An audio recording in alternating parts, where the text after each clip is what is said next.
Olá, meus irmãos, bem-vindos ao canal Mistério Palavra do Senhor. Vamos dar continuidade ao estudo da Bíblia, o livro de Salmos, capítulo 61 ao capítulo 65. O capítulo 61 é um salmo davídico, que começa assim: ouve meu clamor, ó Deus, atenta para a minha oração, desde os confins da terra eu clamo a ti com o coração abatido. Põe-me a salvo na rocha mais alta do que eu, pois tu tens sido meu refúgio, uma torre forte contra o inimigo. Para sempre anseio habitar na tua tenda e refugiar-me no abrigo das tuas asas. Meu irmão, minha irmã, quando ele fala aqui sobre os confins da terra, ele está buscando aqui em Deus, como todos nós temos que buscar, o local de segurança, né? Quando ele fala isso. Mas, sobretudo, os confins da terra aqui não é uma questão geográfica. É a questão de segurança que só Deus pode dar. E outra coisa, muito provavelmente aqui a expressão ele está sentindo um perigo de morte. Ele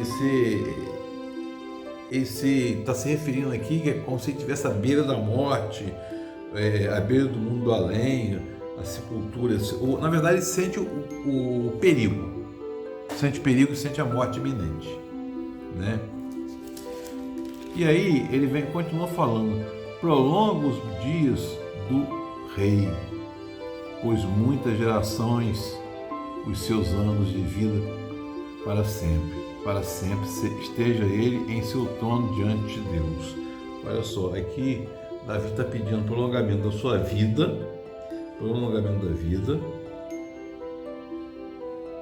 e aqui parece que a família de Saul está se esforçando, né, para derrubar Davi do seu trono. E ao que parece, você vê que é uma história do reino que ainda está dividido. Algumas pessoas ainda são resistentes a Davi por causa de Saul, são leais a Saul. Mas Deus prometeu que haveria sempre um rei davídico, ou seja, um descendente de Davi no trono de Judá, de Israel, né? Judá que se refere a judeus, né? Porque houve aquela divisão, né? Reino do Norte, o reino do Norte e o reino de Judá, né? Aqui houve a divisão, né? E aí, meu irmão, minha irmã, ele está falando aqui sobre isso, buscar em Deus o refúgio. Davi sempre busca em Deus o refúgio, né? O Salmo 62 também é um salmo de Davi. É interessante observar como que começa assim: minha alma descansa somente em Deus. Dele vem minha salvação, somente Ele é a rocha que me salva, e Ele é a minha torre segura, jamais serei abalado. Você vê que é interessante que esse salmo de Davi, ele está retratando a fuga dele aqui, se vocês observarem: até quando vocês atacarão um homem que está como um muro inclinado, como uma cerca prestes a cair. É interessante aqui você observar que Davi está se colocando como um muro, como uma cerca prestes a cair, um muro inclinado, né? Mas parece esse salmo que está relatando, na verdade, a fuga dele do deserto de Judá, enquanto ele era rei de Israel. Por quê? Está apontando aqui, na verdade, o período da conspiração do seu filho Absalão. A gente tem que lembrar que Davi, a casa dele sempre foi dividida, né? Primeiro porque ele pecou contra Deus, né? Mandou matar Urias, mulher da Batseba, e o filho que eles tiveram morreu, né? Como castigo. E Davi teve sempre a casa dividida, mas mesmo assim ele busca sempre a face do Senhor, porque Deus, o tempo todo, vocês vão perceber que Ele é o centro do anseio de Davi, assim como deve ser sempre o nosso anseio o tempo todo. E é interessante a gente observar quando ele fala: até quando vocês atacarão um homem que está como um muro inclinado, uma cerca prestes a cair. Meu irmão, se nós estivermos longe do Senhor, nós seremos um muro prestes a cair. Essa é a realidade. E às vezes a gente não entende o que Deus faz. Deus deixa o muro da nossa vida cair, nossas convicções cair, e a partir da queda do muro, Ele nos faz construir uma nova um novo muro, uma nova cerca, dessa vez com um alicerce firmado no céu, na rocha. É a rocha de Jesus Cristo. Pedro, tu és pedra, Petra, em grego, quer dizer, fragmento da rocha. Pedro é um fragmento da rocha que é Jesus. A igreja foi construída em cima da rocha de Jesus Cristo, não em cima do fragmento de rocha que é Pedro, né? Então, o homem é sempre um muro prestes a cair quando está longe de Deus. E Deus, às vezes, deixa o muro cair para que nos voltemos para Ele, para que o coloquemos sempre como anseio da nossa vida, como sempre o centro da nossa vida. Porque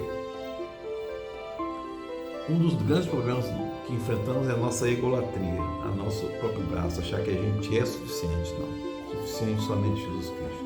Então, que nossa vida ela seja um muro firme, ainda que inclinado, mas firme sempre na rocha de Jesus Cristo, assentado com alicerce em Deus, né? E ele continua: descansa em Deus, ó minha alma, somente em Deus, ó minha alma, dele vem a minha esperança. Somente Ele é a rocha que me salva, Ele é a torre mais alta, não serei abalado. A minha salvação e honra de Deus depende. Nossa vida depende o tempo todo de Deus, o tempo todo. Em todos os confins da terra, todos da terra em todos os confins, porque no universo até a morte é confins da terra para o Senhor, é parte da terra para o Senhor, porque a morte é uma transição, é uma mudança de vida, na verdade, né? O Salmo 63, ele fala também: ó Deus, Tu és o meu Deus, em Ti busco intensamente. A minha alma tem sede de Ti, todo o meu ser anseia por Ti, numa terra seca, exausta, sem água.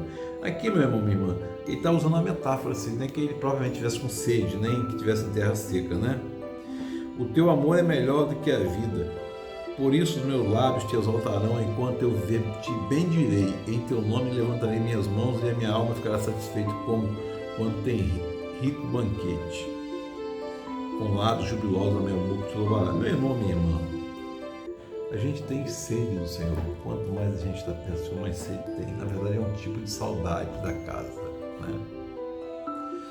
É um tipo de saudade. Nós aqui somos peregrinos. E é interessante observar que o Teu amor é melhor do que a vida. Por que ele está falando isso? Porque a vida verdadeira está em Deus. A vida é Deus. A vida é o Cristo Senhor. A gente louva, ama Deus e ama o Senhor Jesus Cristo e agradece pela vida que Ele deu por nós. Essa é a verdadeira vida, a vida em Cristo, né? E aí, quando me lembro, quando me deito, lembro-me de Ti, penso em Ti durante as vigílias da noite. As vigílias da noite aqui são as vigílias que estava vigiando lá, né? Eram 4 vigílias, né? E 4 vigílias de 3 horas. E é interessante a gente observar que durante as vigílias da noite, também durante as vigílias da noite, pensar em Deus é uma forma de oração, né? O Salmo 64: ouve, meu Deus, quando faço a minha queixa. Ele está pedindo proteção. A equipe está sendo ameaçada de uma conspiração, né? Protege a minha vida do inimigo ameaçador, defende da conspiração dos ímpios, da ruidosa multidão de malfeitores. Eles desafiam a língua como espada. Você vê que a espada aqui é sempre lembrada como forma de violência, né? E a língua é uma espada afiada e, como diz na carta de Tiago, ela pode pôr fogo em uma floresta. No sentido figurado, é lógico, né? E vem falando: meu Deus, atirará neles suas flechas, repentinamente serão atingidos. Pelas próprias palavras farão cair uns aos outros. Menearão a cabeça e roubarão deles todos os que virem.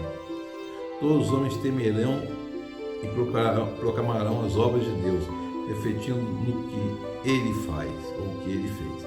Alegre-se o justo do Senhor, e nele em busca de refúgio. Refúgio o tempo todo, meu irmão. O tempo todo em Cristo, em Deus. Congratulem-se todos os retos de coração.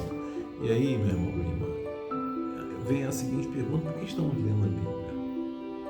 Porque ela nos traz ensinamento, ela nos traz a palavra. A Bíblia ela foi escrita há muitos anos atrás em 3 línguas, aramaico, hebraico e grego. E para povos diferentes, num contexto diferente, com um contexto social diferente, geográfico, temporal, de desenvolvimento tecnológico, tudo diferente. Mas nela contém tudo que a gente precisa, alimento, palavra o tempo todo atual. A gente precisa, por isso que a gente precisa estudar a Bíblia, para tirar do texto lá o contexto e trazer e fazer uma aplicação prática nos nossos dias. Ela é sempre atual. E a palavra de Deus ela é completa, fechada, errante, infalível. Né? O Salmo 65, ele fala, outra vez a gente fala um salmo davídico, e ele fala, na verdade é um hino de louvor pela bondade de Deus para com o povo dele lá. Né? O povo israelita tinha esse sentido, ele tinha sentido de posse de Deus, né? E o templo era a casa de Deus, né? Isso vem desde lá do tabernáculo no deserto, né? A glória de Deus enchia o tabernáculo, né? O Santo dos Santos. O louvor te aguarda em Sião, ó Deus, os votos que te fizemos serão cumpridos. Quais são os votos? Cumprir a lei que Deus deu, né?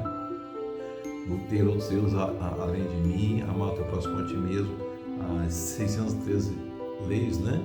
Que eram impossíveis de ser cumpridas todas, mas Cristo veio cumprir todas nela e se fez maldito por nós, foi o madeiro por nós. Tu que ouves a oração, a ti virão todos os homens. Quando os nossos pecados pesavam sobre nós, tu mesmo fizeste propiciação por nossas transgressões. Jesus veio, Deus encarnado habitou entre nós. A mãe dele, Maria, amamentou o próprio Deus. Isso é uma coisa maravilhosa, espantosa, né? No meio de nós o Verbo se fez carne e habitou entre nós, como está escrito. Como são felizes aqueles que escolhem trazer a ti para viverem nos teus atos, ou seja, viver no centro da vontade de Deus, amando ao próximo, amando a Deus, né? Sobre todas as coisas. E tu mesmo fizeste propiciação, a nossa propiciação, o sacrifício definitivo foi Cristo na cruz. Levou todas as maldições nossas e nos justificou, nos deu a fé, que é uma força poderosa, né? E a graça da salvação, que não é nosso dom, não vem de nós, é dom de Deus. Né? Tu firmaste os montes pela tua força, pelo teu grande poder, que acalma os bramidos dos mares. Os campos se revestem de rebanho, seus vales se cobrem de trigo. Eles exultam e cantam de alegria. Vocês veem que aqui ele está falando de uma realidade do pastoril deles lá, né? Uma realidade do pastoril. E é interessante a gente observar isso, né? Meu irmão e minha irmã, o tempo todo devemos louvar, agradecer ao Senhor, buscar o centro da vontade do Senhor, que o Senhor seja o nosso principal anseio nessa vida. Nosso principal anseio e o nosso foco. Cristo tem que ser a nossa rocha, o Senhor o nosso foco. O Espírito Santo de Deus esteja sobre nós, nos confortando, nos consolando e nos abençoando sempre.